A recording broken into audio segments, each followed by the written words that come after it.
I'm Yvette Hernandez. And I'm Jorge Gonzalez. And you're watching American Hispanics, The Journey, where our Hispanic community tunes in weekly to hear what is good and to learn about the journey to the American dream. Guys, thank you for watching us every week here on our YouTube channel, AHTJ, The Journey. We are so glad our numbers are going up every week, George.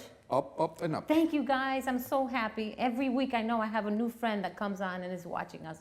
And I believe that, you guys are enjoying this show very much. So we have a new segment today. Did you know? Yes, it's called Did You Know? And did you know, George, that we have at least 8 U.S. states that have at least 1 million Hispanics living? I would lie to you if I said that I did, but now I know. Now we know, right? Did you guys know that? Let us know. Hit us up on our social media and let us know if you knew that. I'm sure that a lot of you didn't, but you know what? Only 8. I was surprised about that. You know what? With so many people in Georgia, you figure Georgia will make the list. We did not make the list. I know. Georgia did not make the list. So I need you to start counting because I think that somebody missed. And the states that I thought would make the list didn't either. But there are some of them are like that we knew. It was surprising. Like you said, Florida, definitely Florida. Florida, of course. Yeah, there you go. Florida has to be one, and of course New that's York. one. New York.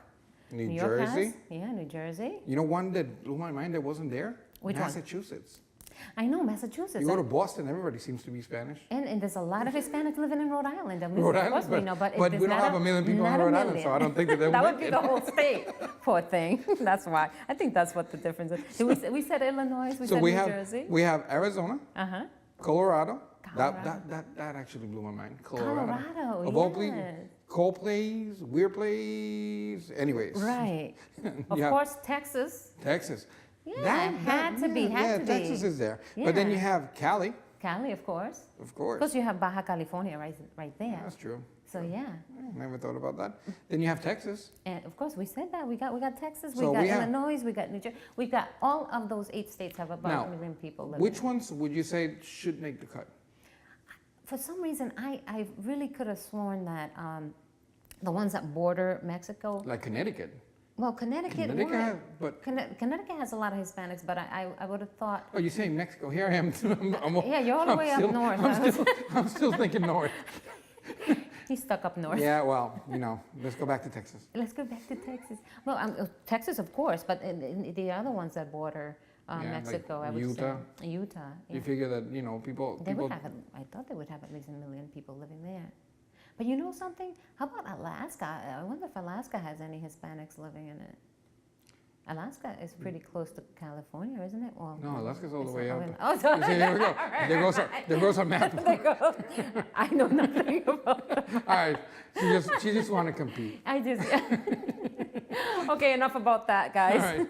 Let's get into we got some very good topics for you today. We're going to be talking about Joe Arpaio. Joe Arpaio. He's the sheriff, ex-sheriff of Arizona that was actually mistreating immigrants.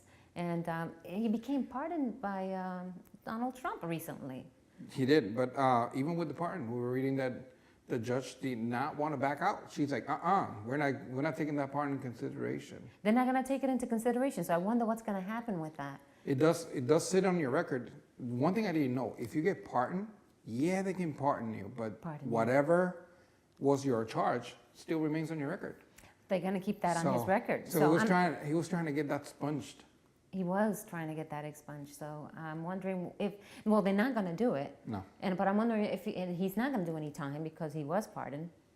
But I'm surprised. And the other thing is that we want to remind everyone who Joe Arpaio really was. I mean, he is still alive. I mean, Mr. Arpaio was once called himself the America's toughest sheriff. He made jail inmates wear pink underwear. He served foods that some prisoners called inedible. I mean, it was just nasty food that he was serving.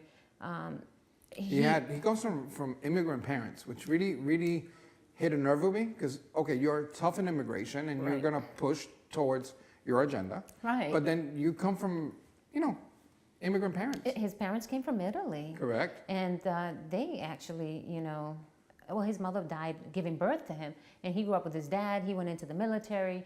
I guess he was just a tough kind of guy all the time. He was stationed in Argentina, I was reading, and he was stationed in a lot of Hispanics location, which I'm surprised he never got to know the Hispanic community as well as he should have, and was mistreating our Hispanics a lot. He was actually making jail inmates stay longer than their time. You also have the judge, how the judge approached the charges.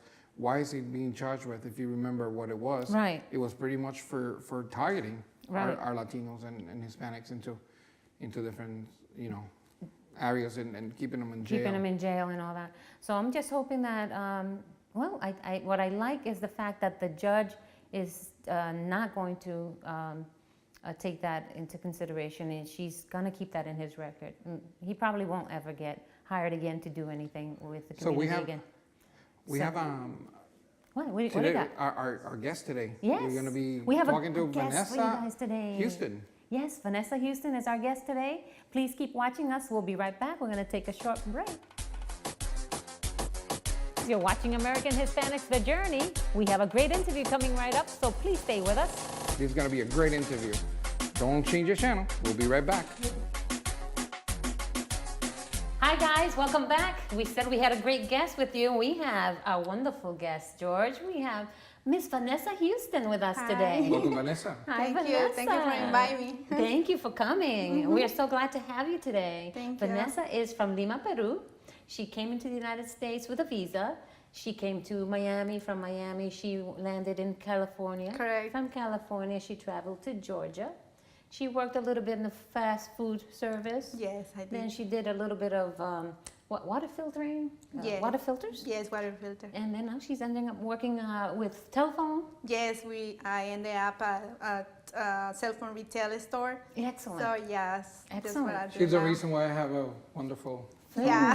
Boom. See? Every some time I need my upgrade- phone out, We I'm the need guy some that goes and upgrades. asks her, "Where's the new one?" And where's the new one, right? Yes, all the time. All the time my customers are. What's the magical word? You need an upgrade. That's her. Yeah. Is that what you say all the time? That's You need how an I say upgrade. But I got it yesterday. You need an upgrade. You need an upgrade. This is the person to ask. So good Vanessa, seller. you came in when you were 26 years old. Yes, long time ago. A long time Long time ago. ago. And when you came in, and you came into Florida, what did you think of the United States when you first came in? Well, I came before just to like a little vacation, so I know how was United States, and I decided to move because I want to learn English. That was my first target. Okay. So I came, and then I have family in California. That's why I ended up in California. Okay. Yeah, when I decided to stay. Yeah. So did you like when you saw the United States? Did it look anything like the movies when you? Yes, It when I did? was little, I watched the TV, and and many times I heard stories from my dad because my dad used to live in New York when he was pretty young. Okay. So sometimes I say, "Oh, I'm gonna go to New York." So I did. Okay, and you love it. Yeah. Excellent. Yes. And what brought you to Georgia? Well, I had a friend that's a good friend from my country, and she was here, and she told me, "Come over here. There's a lot of job. It's a new city." And it wasn't that many people. The payment or the payroll was really good, and I like it a lot. The weather, all the people. So Excellent. The weather is not similar. It's a little different. yeah, it's different, but I mean, it's nice. I like it ¿Te gusta? a lot. Sí, muchísimo. Oh, sí. qué bueno, qué bueno. Entonces, cogiste un poquito de high school. You took some high school. 2 months of high school? Is that how you learned English? Yeah, that's all I did. I still need to learn. I didn't finish yet. I have to learn a lot. Yeah, excellent. And then ella aprendió el inglés hablando en la calle con la gente. Cuando llegaste de California a Georgia, ¿qué fue lo más que te impactó? Bueno, en California no tenía mucha oportunidad, ¿no? Porque pues estaba aprendiendo el inglés, y aunque todos hablan español en California, todos los trabajos te piden hablar en inglés. Oh, yes, Y era yes. muy difícil desarrollar lo que yo había estudiado y pues aprender el inglés también al mismo tiempo. That's a ¿no? misperception. You Right. figure California, you're there. Right, Everybody speaks Spanish there. No. So So No, she fue still needed así. to learn English while she was working. But you learned it with your friends. With my friends, and reading, watching movies. Watching movies, studying at radio. home. That's right, right. Listening to music. What was your favorite music? I always was a Latin or salsa. Ah, Salsa. I okay. remember I go out with my friends. I had a good friends from Colombia and Honduras, and we used to go out 3 days maybe in a row to Atlanta, and I learned how to dance salsa too. Excellent. Well, she still keeps up with her culture. Latin roots, baby. We're going to be taking a short break, and we're going to be back with more of Vanessa Houston. American Hispanics, The Journey, where we bring you weekly interviews of real people talking about their journey and their pursuit to the American dream. If you have a story to tell, please go to our Facebook, Instagram, or Twitter and tell us your story. Welcome back to the show. You're watching American Hispanics, The Journey, and I'm here with our guest, Vanessa Houston. We got more of Vanessa Houston today. We want to know, Vanessa, you came into Georgia and you found yourself working with filters, water filters for a while? That's how I started. Yeah, my friends she told me to come over here. She was working in a company, and she told me, come, it's easy.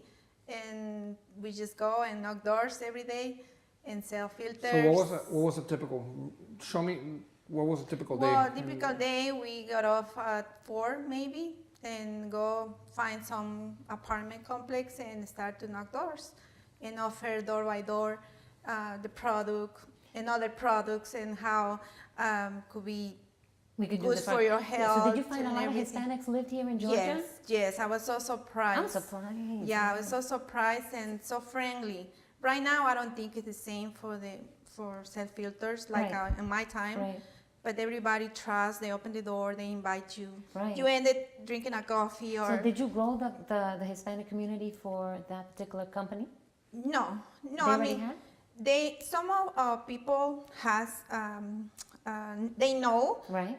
Because, the water here is kind of recycled water. Yeah, that's right. So they already knew they buy water. Right, and there's a lot of, what are that floss stuff that's in the water? There's a lot of chemicals in the water. Correct, yeah, they recycle the water. That's how I learned, so I never drink water from the sink. Right. So the customers used to buy bottles of water, but they can save money if they buy the filters. You see the difference on a Hispanic sale. Correct. You walk into somebody's house, they open the door, they greet you, we explain the product. Yes. You want some coffee, That's we're right. cooking, my neighbor's looking for a girlfriend, type deal. Because you know what, Hispanics are into a lot of health foods, so I'm sure that it was easy for you to sell that. So right now, what you did great sales with the Hispanics with that. Your English got better and better because you did, of course, you had some Hispanics and some American clients, and then you went into doing the cell phone business. Yeah, in the app now I am doing a cell phone retail. So my 80% of customers are Hispanic. Okay. And I'm so glad that I can help them with their phones. You're in a great location though. I mean, you go in there, you buy your agave and you buy your carne, and then all of a sudden, boom, there goes The cell phone place. And she's like, you need a phone, an upgrade, again. And it's funny because it wasn't any multi-store at Douglasville when I decided Right, that's to what I'm talking open about, Douglasville. I never thought that I you was had a the good first lot of one Hispanics. there, and everybody's like, oh, somebody speaks Spanish. Yay. Yes. I can go, and now it make me so, I think, grow up at business. So para que lo sepan nuestros televidentes, we got a lot of people in Douglasville, Hispanics living in Douglasville. Una persona que habla español que le puede ayudar con su teléfono. ¿Dónde está Douglasville, Lita localizada? Springs, Mableton, Villarrica. ¿Dónde está localizada? Estamos en la 5823 de la Fairburn Road, a Douglasville, Georgia, y también en a la 607 Alabama Street, en Carrollton, Georgia. Sí, see, buddies. Entrepreneur, baby. Entrepreneur. She's doing a great job over there. I'm so happy that you're doing that for our community. Yes. We always like to uplift our community. You know, our show is about keeping the Hispanic community in touch with what's going on in our in the United States and here in Georgia. What we have for Hispanics is awesome. It's so good to have you doing stuff like that. One thing I would like to point out, you go into her store, and she's not only the cell phone lady, because that's pretty much what they will say, go see the cell phone lady. Yeah. She's very into helping somebody. That's right. You go in there, and she's always that helping hand, so I love that about you. And I want to say, it's incredible how you learned English. A lot of our viewers are paying attention to that because they, take English as a second language. But you learned it through just normal conversations and working and learning from other people. That's good. Está muy bueno eso. Y le queremos saber, ¿qué tipo de consejo le das tú a nuestros televidentes? Bueno, lo primero es que estamos en un país que tal vez no es de nosotros. Hay que respetar las reglas, seguir las leyes respetar el sistema, ¿no? O cómo se vive como un americano acá y ser un buen ejemplo, ¿no? See, be a good example. You see, guys? Yes. Follow That's the rules. follow the rules. And it was so great to have you, Vanessa. Thank you so much. It was Yes. awesome to see you. And I'm so glad that we have people like this working and you know, we have in the cell phone and learning English and coming into the country, everything that we do. Our Hispanic community is an awesome community. So Yeah. thank you for visiting with us today. Thank Guys, you, bye. we are going to take a short break. American Hispanics The Journey, where we bring you weekly interviews of real people talking about their journey and their pursuit to the American dream. If you have a story to tell, please go to our Facebook, Instagram, or Twitter and let us know your story. You never know. It just might be aired on the next show. Welcome back to the show, guys, and thank you for watching American Hispanics The Journey. We got Sazon con Flavor for you, but before we start with Sazon con Flavor, we've got something new for you. We're going to talk about something that not everybody knows about me. Let's talk about that, George. Let's go ahead. Something that not everybody knows about you, George. About me? You want me to start, huh? Yeah, I mean, you go first. Yeah, well, I go first. Yeah. Well, What's first job I've ever had was a casino dealer. At age 17, a casino dealer. I graduated top of my class, and I was working in the casino at 17 when you couldn't get in until you were 21. Wow. Did some of your friends know about this? Everybody knows, because Oh, every well, time I come on. play cards or everything, oh, but you were a casino dealer, that's not fair. Oh, but you're good friends. But people that know you now don't know that about you. They would never imagine. I'm like, I keep it hush hush, and then we're playing. I'm like, I took your money. Well, something that you don't know about me, and maybe not a lot of people know about me, is that I used to play the violin. Yeah. You playing the violin? Yes, the violin. Yeah, in high school. So yeah. Hold on for a second. Were you good at it? Yeah, pretty. Well, Playing the I don't know how violin good is one thing, like the smallest violin in the world. no. I was pretty good at it. But anyways, guys, let me tell you, we got some sazon con flavor for you. We're going to be talking about ice cream. Hispanics do like ice cream. You know, we make ice cream out of anything. Yes. Let me tell you, when I was a kid, when we used to eat when the babies used to leave the baby food bottles, you know, the baby. Yeah, the compota. Compotas, yeah. No, mi mamá, ella hacía jugo de frutas y la ponía de ahí, lo frizaba, hacía helado. And we used to sell it for like 5 cents. En Puerto Rico le llamamos a eso Limber. let me Cogemos tell you- Kool-Aid, Yeah. echamos Kool-Aid, lo ponemos en un vasito, lo frizamos. Kool-Aid, Kool-Aid. And Kool-Aid. Kool-Aid. Kool-Aid. Los hispanos también les gusta el Kool-Aid. Right. It's Kool-Aid in English. But we make ice cream out of anything. That's right. There's actually, believe it or not, arroz con habichuela in ice cream. They make ice cream con arroz con pollo. Really? There's a place in Manatí, Puerto Rico that they make ice cream. And people come from all over the world to taste. I'm sure that they probably do the habichuela con dulce ice cream, right? Does anybody know if they make habichuela con dulce ice cream? Because I think they probably do. They do the rice one. I'm sure they do the bean one. El morivivir. Morivivir, oh yeah, I know. I've had that. I'm telling you, it's so good. Delicious. It is absolutely delicious. And listen, every country has a different name for it. I mean, I call it helado, of course. And We call it mantecado. okay, in Puerto Rico they call it mantecado. I wonder what you guys call it. Please show us on social media what it is that you call your ice cream. And if you go to Italy, they call it Helado. Gelato. Oh, gelato. Gelato. Huh? It's like helado. You know what? That sounds a lot alike. But let me tell you, as a kid, I loved making ice cream. And who knew that Hispanics could be so creative with their ice creams and selling them and things like that? And even in New York, when I lived in New York, we used to have people used to come to our door. What's up with the little van with the creepy guy? Ding, ding, ding, ding, ding, ding. Oh, that competed with the ice cream we were selling at the door. Because if that went off, forget it. The kids would never come to That's the door. it. There's nobody who actually stopped. In New York, you'll see no, you're not getting helado today. Right, exactly. Well, that'll be your treat. Exactly. Mommy's making it. I ain't paying for it. But we can make some healthy stuff too. I mean, especially we're doing our 30-minute workout thing. Let's make it really healthy. Here we go. You see, this is what happens with Yvette. She turns a good thing to like the workout thing. Really, girl? But I mean, let's just put some zanahoria in Gotta it. think about it. Gotta think about it, guys. Everything that I do now it revolves No into being sugar. healthier and eating healthier. So comiendo helado no es muy healthy. No. No. You know what? La dieta comiendo helado, it is, George. of Come course, on. it's a diet. You just eat ice cream every day, all day long. No, In a come hot on. day, why not? Work out. Do your thing. But no, you can make it really healthy by not adding too much I sugar give to up. it and I'm stuff giving like up with that. her. I'm giving up. That's it. You can have ice cream with no sugar in it. That's not Guys, actually, you know what? just fruit. Go online. Tell us what you think. And what's your favorite gelato, helado, or mantecado, whatever you want to call it. But hit us on Instagram, Twitter, Facebook, especially on Facebook. Let us know. That's right. Take a picture of you making the helado at home. I know, right? They have so many machines now. You know what? Now that you said that, they do have a lot of machines that make ice cream now. But you know, of course, we put ours in the freezer, and you have to wait so many days. I mean, you have to try to keep up with it. You make it in the ice tray, and there's many different ways of making the ice cream. But now there's a machine out there that makes the ice cream Absolutely. for you. You just sit there and you don't. I do sent all one the to work. my mom in DR.